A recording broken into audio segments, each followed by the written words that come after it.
एक कड़ौली गांव है खरखोदा तहसील के अंदर, सोनीपत जिले में। कड़ौली गांव का एक जाट था, निश्चल दास नाम था उसका, किसान का लड़का था। उसने जब वो समझण जोगा हुआ 10-12 वर्ष का, तो उसके मन में प्रेरणा हुई कि भी हमारे जितने भी सदग्रंथ, वेद, गीता, पुराण जो भी हैं, ये सारे संस्कृत भाषा में हैं और मैं संस्कृत भाषा पढ़ूं। और ये और जो धर्म गुरु हैं ये तो स्वार्थवश इनको पैसे लेते हैं और अटपट में लगा रखा है। मैं सदग्रंथों को पढ़ूंगा, वास्तविक ज्ञान करा करके फिर सच्चा ज्ञान लोगों को बांटूंगा फ्री में। तो इस उद्देश्य से उसने बनारस काशी विद्यापीठ में प्रवेश पाना चाहा शिक्षार्थ। तो उसके सामने एक समस्या आ गई कि वहां केवल ब्राह्मण के लोग बच्चों को ही, ब्राह्मणों के बच्चों को ही प्रवेश मिलता था। उसके लिए गांव से नंबरदार होते थे, सरपंच नहीं होते थे, उनसे लिखवा कर ले जाना पड़ता था कि इस गांव का ब्राह्मण का पुत्र है, उसको प्रवेश मिलता था।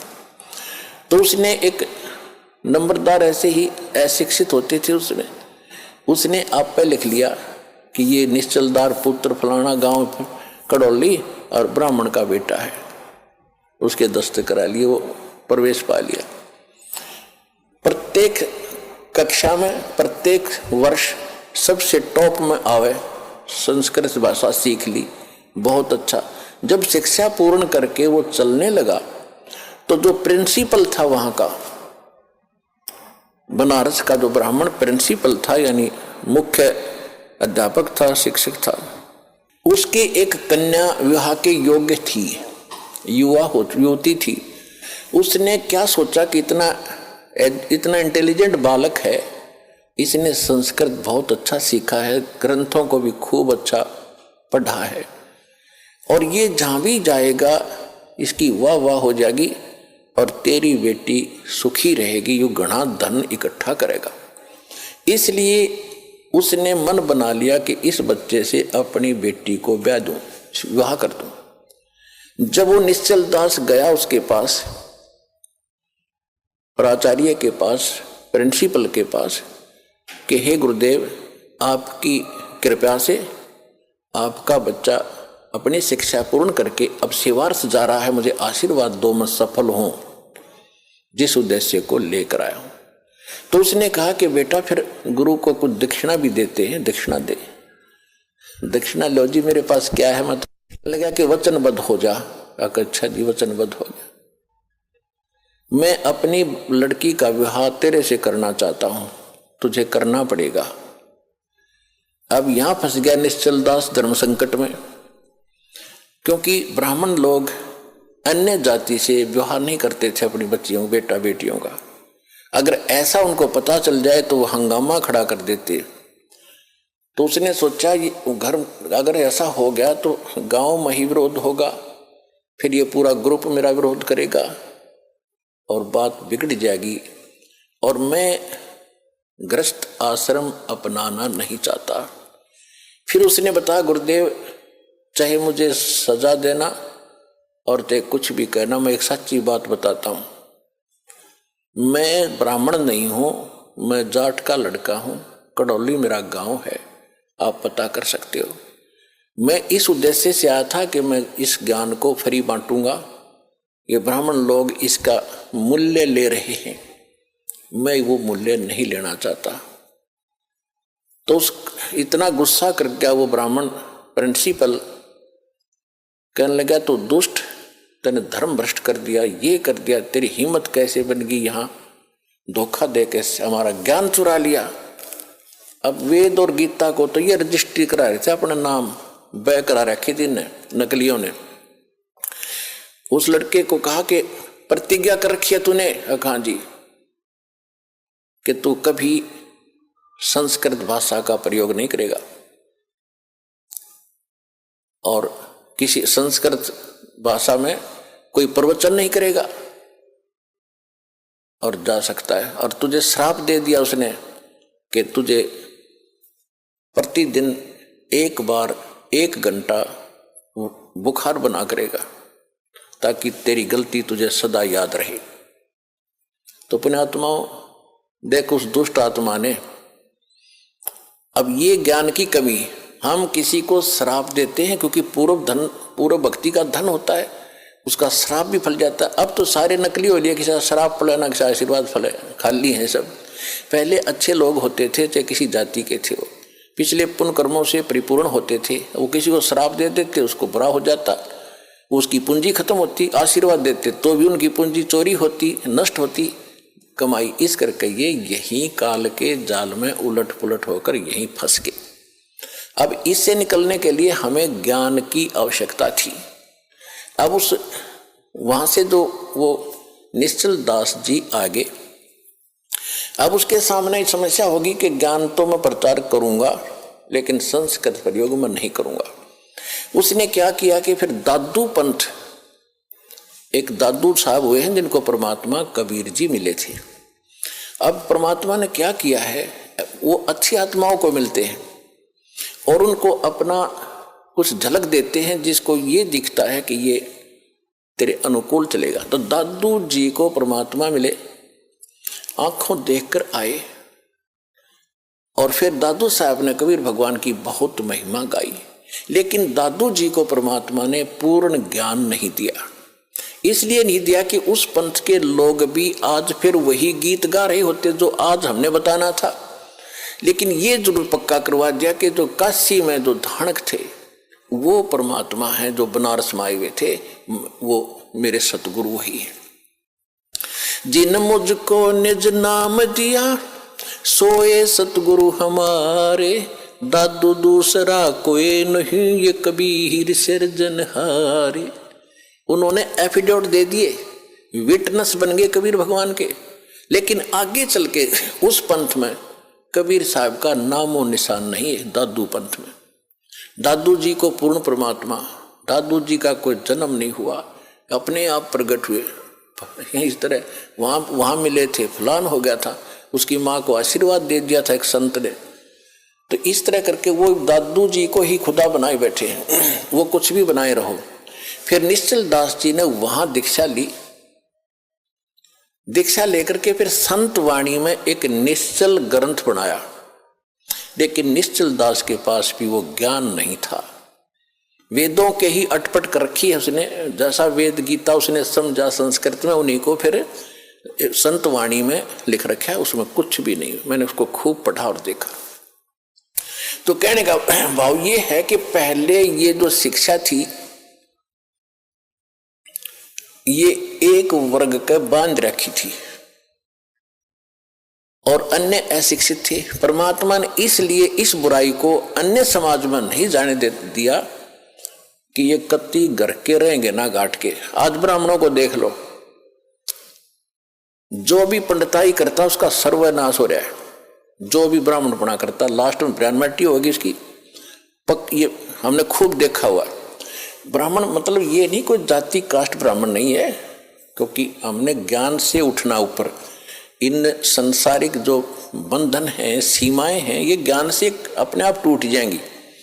मेरे पूज्य गुरुदेव जी स्वामी राम देवानंद जी, ये इसी हरियाणा के रहने वाले, दादरी के पास एक 45 गांव है। तो परमात्मा ने मेरे पूज्य गुरुदेव जी जो ब्राह्मण थे, जाति से ब्राह्मण थे, कर्म ब्राह्मण नहीं था, यानी ब्राह्मण ग्रुप में, ब्राह्मण समुदाय में जन्म हुआ था उनका। और वो अपना खेती थी, किसानी करते थे उनके माता पिता, और उनके भी जमीन थी 5-4 किले एकड़ जमीन उनके हिस्से में। उसके पिताजी के पास तो काफी जमीन थी, तो खुद पाली जाते थे। तो वो ब्राह्मण थे जाति के। जब उनको ज्ञान हुआ, हमारे पूज्य दादा गुरुजी उनको मिले, और मेरे दादा गुरुजी यानी मेरे गुरुजी के जो गुरुजी थे वो छावला गांव है दिल्ली में, नजफगढ़ के पास। उस छावला गांव के वो जाट थे और उन्होंने फिर काशी विद्यापीठ में, उसके बाद फिर ये हल्की हो गई थी।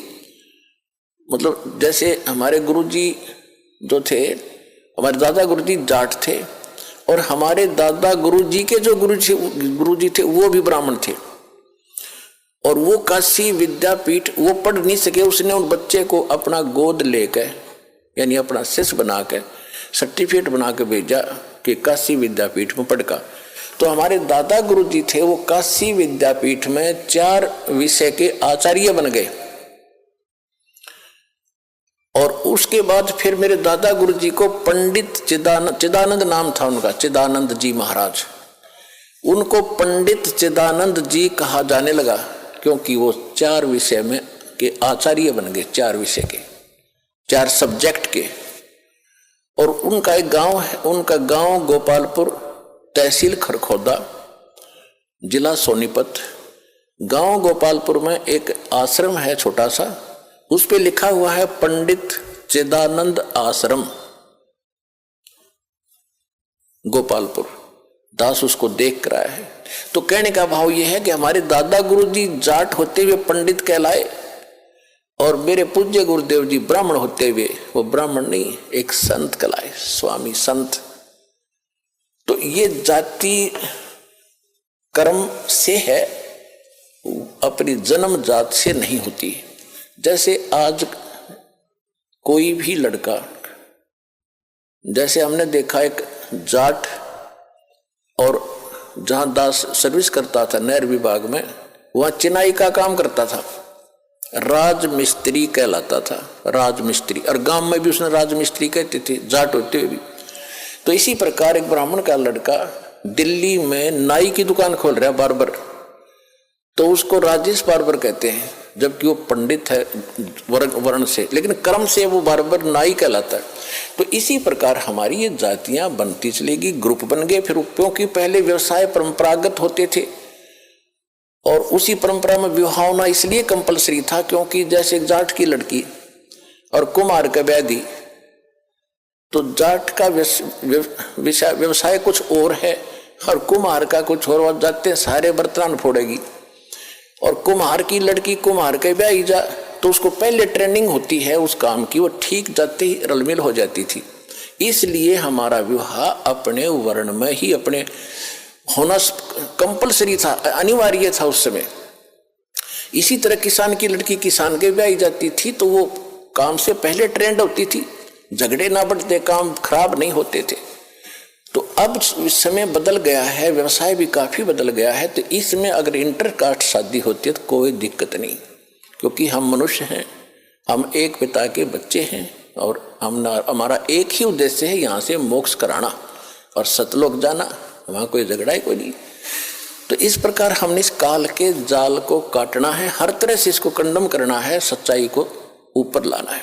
तो इसलिए ये विद्या जो थी ये सीमित होकर रह गई और परमात्मा ने ये इसलिए आपको नहीं आने दिया आप तक, क्योंकि वो पीक टाइम नहीं आया था, प्राइम टाइम नहीं आया था जिस समय आपको पार करना था।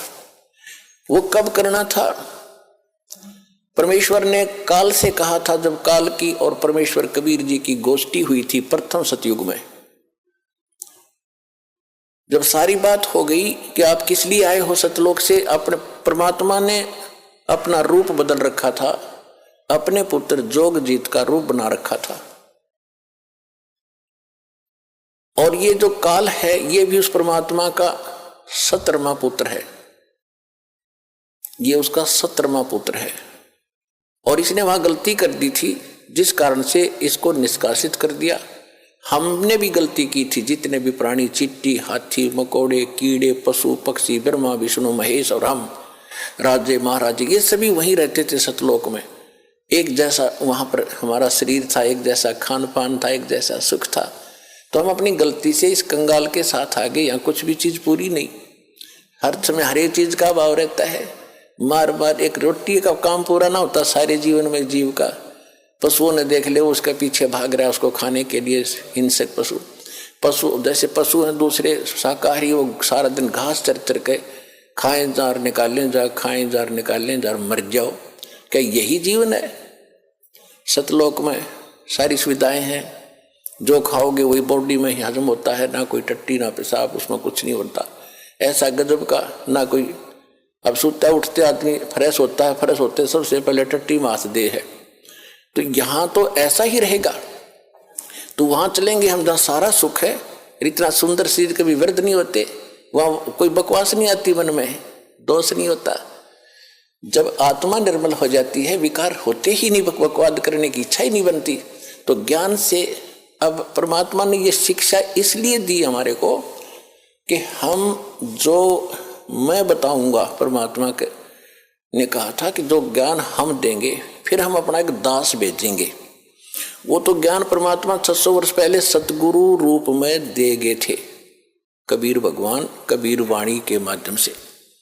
कबीर सागर, कबीर बीजक, कबीर शब्दावली, कबीर साखी, इस तरह उन्होंने कई भागों में बांट रखा है, बाद में प्रिंट करने वालों ने। बाकी ये सभी कबीर वाणी है, जिसके विषय में गीता अध्याय नंबर 4 के श्लोक नंबर 32 में कहा कि वो परमात्मा स्वयं अपने मुख कमल से जो ज्ञान देता है उसमें यज्ञ यानी धार्मिक अनुष्ठानों की जानकारी विस्तार के साथ बताता है, और उसको जानने के बाद सब कर्मों से मुक्त हो जाता है। चौथे अध्याय के 34वें श्लोक में कहा कि उस ज्ञान को तत्वदर्शी संतों के पास जाकर समझ। तो कहने का भाव यह है कि परमात्मा ने 600 वर्ष पहले आकर ये तत्व ज्ञान बताया था।